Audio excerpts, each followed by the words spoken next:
Madgaon wholesale fish मार्केटान आयज नुस्त्या भरपूर आयला गोंयचें तशेंच गोंयच्या भायलें। मडगांवचे नुस्त्याचे ट्रेडरांक धंदो करूंक FDA रजिस्ट्रेशन ना। पालिकेचे ट्रेड लायसन नाशिल्ल्यान ट्रेडरांचे रजिस्ट्रेशन रद्द केला। ह्या ट्रेडरां कडेन ऑफिसूय ना। सद्याक गोंयांत एकूय FDA रजिस्टर नुस्त्यांचो ट्रेडर ना। मात इतले आसूनय शुक्राराय मडगांवां बिंदास नुस्त्यांचो बेकायदेशीर ट्रेड चालूच। विचारल्यार पालिकेची ही जाप।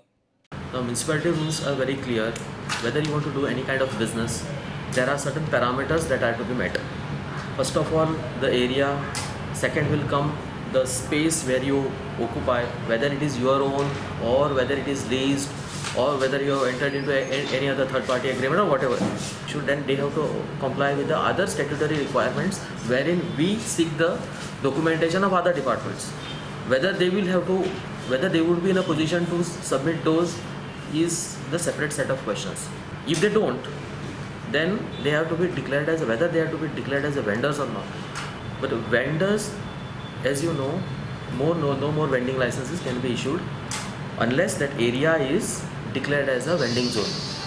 Now, to declare area as a particular area as a vending zone again has to meet the certain statutory requirements.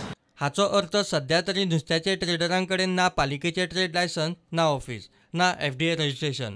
पालिका आनी FDA इतले सगळे खबर आसूनय धरबान नासतना बिंदास तो नुस्त्याचो ट्रेड शुक्राराय मडगांवां चलतालो ताचें अजाप। ह्या होलसेल फिश मार्केटांतल्या 30 आनी 3 वेपाऱ्यांनी FDA लागीं परमिशन एप्लाय केल्लें। तांचें परमिशन रिजेक्ट जालां कित्याक तांचे लागीं ऑफिस प्रिमायसीस ना आनी तशेंच तेणी म्युनिसिपालिटीचे ट्रेड लायसन्स घेवंक ना। म्युनिसिपालिटीची आतां फुडल्या म्हयन्यान मिटींग जावची आसा तेन्ना म्युनिसिपालिटी मडगांवची म्युनिसिपालिटी हाचेर डिसिजन घेतली। फातोडेच्यान स्टुडंट मिडिया खातीर साविडायस।